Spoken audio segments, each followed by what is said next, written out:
बिस्मिल्लाहिर्रहमानिर्रहीम। अस्सलाम वालेकुम दोस्तों, उम्मीद करता हूँ आप सब लोग ठीक ठाक होंगे। एंड आज की जो वीडियो है इसमें यूके के वीज़ा को हम डिटेल से डिस्कस करेंगे। दोस्तों नॉर्मली हमारे पास सारे डॉक्यूमेंट्स होने के बावजूद हमें डर होता है कि हमारा वीज़ा रिजेक्ट हो जाएगा। अब ये इसकी रीज़न्स क्या होती हैं। आप अगर रिजेक्शन से बचना चाहते हैं स्पेशली यूके के वीज़ा के लिए या किसी भी डेवलप वीज़ा के लिए लाइक ऑस्ट्रेलिया, कनाडा, अमेरिका, इस तरह बड़े बड़े कंट्रीज़ का जब वीज़ा अप्लाई कर रहे होते हैं तो आपको किन चीज़ों का ख्याल रखना चाहिए, या फिर आप टूरिस्ट वीज़ा किस तरह 100% श्योरिटी के साथ ले सकते हैं। जो वे मैं आपको बताऊंगा थोड़ा सा मुश्किल होगा, लेकिन इसमें वीज़ा लगने के चांसेस आपके 100% इंशाल्लाह बन जाएंगे जब आप ये सारी चीज़ों को इंप्लीमेंट करेंगे। ऑब्वियसली सबसे पहले आपके होते हैं डॉक्यूमेंट्स नॉर्मली कई वीडियोज़ में बता चुका हूँ, एक दफ़ा फिर से रिपीट कर देता हूँ। बैंक स्टेटमेंट होती है, आपका पासपोर्ट होता है, ID कार्ड होता है, वाइट बैकग्राउंड फ़ोटोज़ होती हैं। आप जॉब करते हैं, आपने कंपनी से NOC लेटर लेना है, सैलरी स्लिप्स लेनी है। आप बिज़नेस करते हैं, आपका NTN है, चैम्बर ऑफ कॉमर्स का लेटर है, तकरीबन 2-3 साल की टैक्स रिटर्न्स आपको चाहिए होती हैं। इस तरह के जो मतलब बेसिक कवर लेटर होता है, टिकट होती है आपकी। यार ये डॉक्यूमेंट्स आप गूगल पे जाएँ, यूके के एम्बेसी की वेबसाइट पे जाएँ, या जिस कंट्री का भी वीज़ा अप्लाई करना चाह रहे हैं उसकी वेबसाइट पे जाएँ, आपको वहाँ पे डॉक्यूमेंट्स की लिस्ट मिल जाएगी। वो डॉक्यूमेंट्स आप प्रॉपर मेंटेन कर लें। अब डॉक्यूमेंट्स को मेंटेन कैसे करना है, डिस्क्रिप्शन में 2 वीडियोज़ के लिंक दूंगा। बैंक स्टेटमेंट कैसे बनानी है वो एक्सप्लेन किया है, और दूसरा डॉक्यूमेंट्स किसी भी वीज़ा के लिए कौन कौन से चाहिए होते हैं वो भी मैंने एक्सप्लेन किया है। दोनों वीडियोज़ के जो लिंक है डिस्क्रिप्शन में मिलेंगे, आप वो वीडियोस देख लें। इंशाल्लाह डॉक्यूमेंट्स को लेके आपकी सारी चीज़ और जो टेंशन है वो हल हो जाएगी।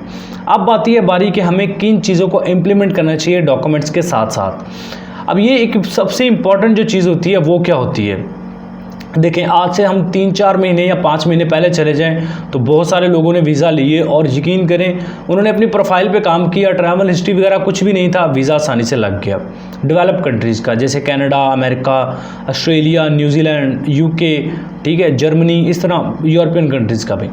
लेकिन अभी जो सिचुएशन है, एम्बेसडर्स जो हैं वो काफ़ी समझदार हो चुके हैं। अभी रिसेंटली पिछले 1-1.5 महीने में बहुत ज़्यादा रिजेक्शंस आई हैं, और सभी की रीज़न्स मैंने देखी, मैंने जितनी भी एनालाइज किया वो सारी रीज़न्स यही थी कि जनाब आपका ट्रैवल मतलब पर्पस जो है, पर्पस ऑफ विजिट है वो क्लियर नहीं है। किसी भी कंट्री का वीज़ा अप्लाई करने के लिए हमें बहुत सारी कैटेगरीज मिलती हैं। आप अपना इलाज करवाने के लिए जा सकते हैं, आप किसी, सबसे पहली चीज़ तो ये है कि आपका अगर तो वहाँ पे कोई ब्लड रिलेशन है, आपका कोई वहाँ पे खूनी रिश्ता है, फादर है, मदर है, ब्रदर है, सिस्टर है, ठीक है, बीवी है, हस्बैंड है, कोई भी आपका खूनी रिश्ता है ना, बच्चे हैं वहाँ पे, तो वो आपको बड़ी आसानी से स्पॉन्सर दे के बुला सकते हैं। ये तो एक सिंपल सा फार्मूला है। लेकिन अगर आपका कोई नहीं है जानने वाला, फिर इसका क्या सोल्यूशन है? इसका सोल्यूशन सिंपल होता है, टूरिस्ट वीज़ा। अब जब आप टूरिस्ट वीज़ा अप्लाई करते हैं ना, तो इसमें सबसे जो बड़ी गलती है वो ये होती है कि लोग जो है, सबसे पहले आपको चाहिए जब आप एक बड़े कंट्री का वीज़ा अप्लाई करने की सोच रहे हैं तो आप तभी सोचेंगे ना अगर आपके पास पैसे ज़्यादा हैं। अगर आपके पास नॉर्मल बजट है ना 4-5 लाख, तो फिर तो आप मलेशिया, थाईलैंड, तुर्की, अपना सिंगापुर, ऐसे कंट्रीज़ की तरफ जाएंगे। लेकिन अगर आपके पास पैसा ज़्यादा है फिर आप यूके का भी अप्लाई करेंगे, आप कनाडा का अप्लाई करेंगे, बड़े कंट्रीज़ का अप्लाई करेंगे। अगर आपके पास पैसे हैं, आप किसी बड़े कंट्री, देखिए पैसों के बगैर आज के दौर में किसी भी बड़े कंट्री में जाना मुमकिन नहीं है।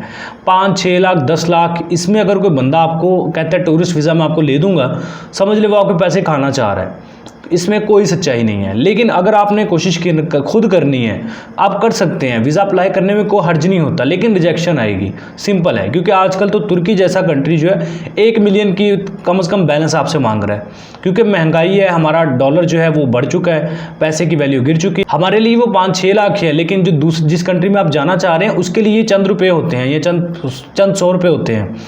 तो इस तरह आप इस चीज़ से अवॉइड करेंगे। आपके पास पैसे थोड़े हैं, आप वीज़ा अप्लाई ना करें, आपकी रिजेक्शन मिलेगी। अगर पैसे आपके पास ज़्यादा हैं, मतलब 15 लाख, 20 लाख है, फिर आप रिस्क ले सकते हैं यूके, कनाडा, बड़े कंट्रीज़ का। तो मैं आपको बता देता हूँ रिजेक्शन क्यों लगती है। रिजेक्शन लगने की जो सबसे बड़ी वजह होती है ना, वो ये होती है कि एम्बेसडर देखता है कि यार ये अपने कंट्री में, मतलब अपने कंट्री के जो इर्द गिर्द जिसके कंट्रीज़ हैं वहाँ पे ये गया ही नहीं है। इसने ना दुबई विज़िट की है, इसने ना अपने जो करीबी थाईलैंड विज़िट किया है, ना सिंगापुर, ना मलेशिया, सीधे ही यूरोप से स्टार्ट कर रहा है या यूके, कनाडा से स्टार्ट कर रहा है। मतलब आपका purpose of visit he clear नहीं हो पाता।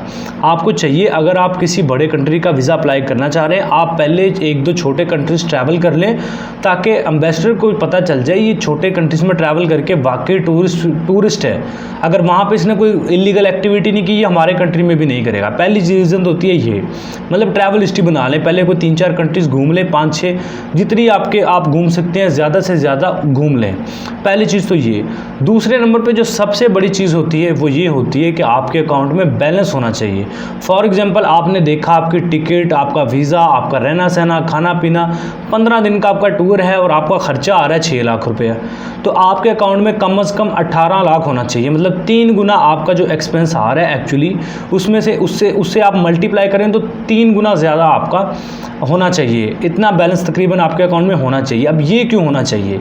इसकी सिंपल सी रीज़न होती है क्योंकि जितने भी डेवलप कंट्रीज़ होते हैं इन सभी में जो इलाज होते हैं किसी भी मरीज़ का या किसी भी चाहे वो फॉरेनर है, नेशनल है, मतलब किसी भी कंट्री से है या यूके का अपना नेशनल है, तो यूके नहीं किसी भी डेवलप कंट्री में आप चले जाएं, यूरोप में या यूके कनाडा में, इलाज वहाँ पे फ्री होता है। तो अगर खुदा ना खास्ता आप चले जाते हैं, आपको कोई मसला दरकार हो जाता है, एक्सीडेंट खुदा ना खास्ता हो जाता है, तो आपको कोई मसला आता है तो वहाँ पे वो फिर आप उन पे बोझ नहीं बनेंगे। अगर आपके अकाउंट में बैलेंस होगा वो उसमें से ही आपका इलाज करवा देंगे। अगर आपके अकाउंट में बैलेंस ही नहीं है तो वो अपने टैक्स के पैसों से आपका जो इलाज है वो क्यों करेंगे? वो अपने टैक्स के पैसे का सारा ये यूज़ करते हैं अपने नेशनल्स के लिए, अपने लोगों के लिए। तो अगर आप चले जाएंगे, खुदा ना खास्ता आपको कोई मसला होता है, तो वो कभी भी नहीं चाहेंगे कि अपने टैक्स का पैसा वो आप पे खर्च करें। इसलिए आपके अकाउंट में 3 गुना ज़्यादा बैलेंस से मुराद ये है कम से कम भी आपके अकाउंट में $100 भी पर डे के हिसाब से देखें तो 15 दिन का अगर आपका टूर है तो 15 को 3 से ज़रब दे लें तो आपके जितने भी 4500 $4-5 हज़ार डॉलर आपके अकाउंट में होने चाहिए, फिर ही आपका वीज़ा लगेगा। अगर 15 दिन का टूर है, अप्रॉक्सीमेटली बता रहा हूँ, एस्टिमेटेडली, बाकी आप अपना टूर को खुद अपना सारा एस्टिमेट लगा सकते हैं। ये तो होगी बैलेंस की बात। किसी भी कंट्री का ज़रूरी नहीं है आप तुर्की, मलेशिया, इन कंट्रीज किसी भी दुनिया में कंट्री का वीज़ा अप्लाई करें, इसी फार्मूले के तहत करें कि जो एक्चुअल आपके अमाउंट आ रही है उससे 3 गुना ज़्यादा लेके जाना है। अब बात आ जाए स्टेटमेंट वगैरह कैसे बनानी है, ये सारी चीज़ें मैंने आपको बताया, मैं एक्सप्लेन कर चुका हूँ, डिस्क्रिप्शन में वीडियो का लिंक मिल जाएगा। अब इसके अलावा एक और पॉइंट बड़ा इंपॉर्टेंट होता है जिसकी वजह से यूके का वीज़ा रिजेक्शन मिलती है। पिछले दिनों ऑस्ट्रेलिया के वीज़ा पे जो वीडियो बनाई थी कि वहाँ पे वर्ल्ड कप आ रहा है 2022 या 23 में, तो आप अगर टिकट परचेज़ कर लें मैच देखने के लिए आप विज़िट वीज़ा लेके जा सकते हैं। और इसके साथ मैंने आपको ये भी बताया था कि अगर आपने विज़िट वीज़ा अप्लाई करना है तो आप कोशिश करें 2-3 कंट्रीज ट्रैवल कर लें।